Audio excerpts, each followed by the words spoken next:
pansin sa iyong mga kapaligiran.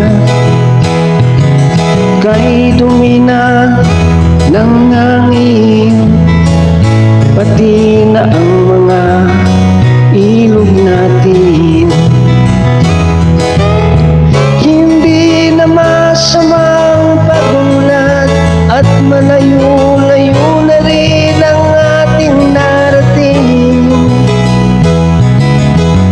Ngunit masdan mo ang tubig sa dagat, dati kulay asul, ngayon'y asul pa rin. Ang mga duming ating ikinalat sa hangin, sa langit, huwag na nating paabutin. Upang kung tayo'y pumanaw, may sariwang hangin, sa langit na lang matitikman. Mayroon lang akong iniling, sa aking pagpanaw sana ako'y lasing. Gitara ko ay aking dadalhin, upang sa ulat na lang tayo magkantahan.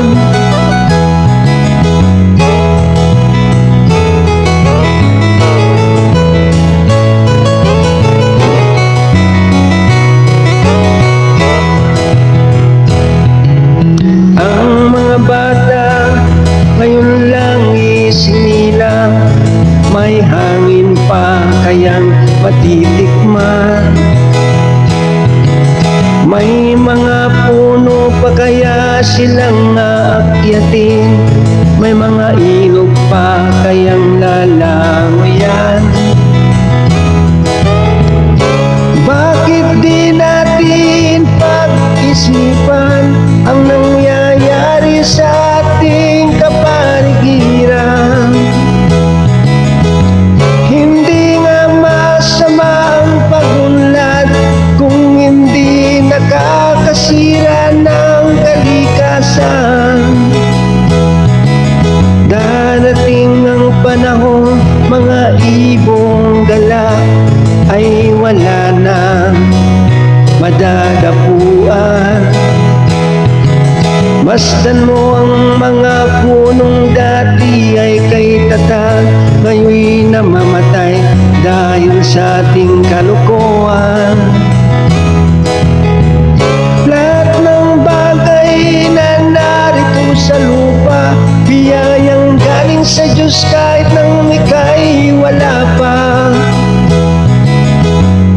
Ingatan natin at huwag nang sirain pa, pagkat pag kanyang binawi tayo'y mawawala na.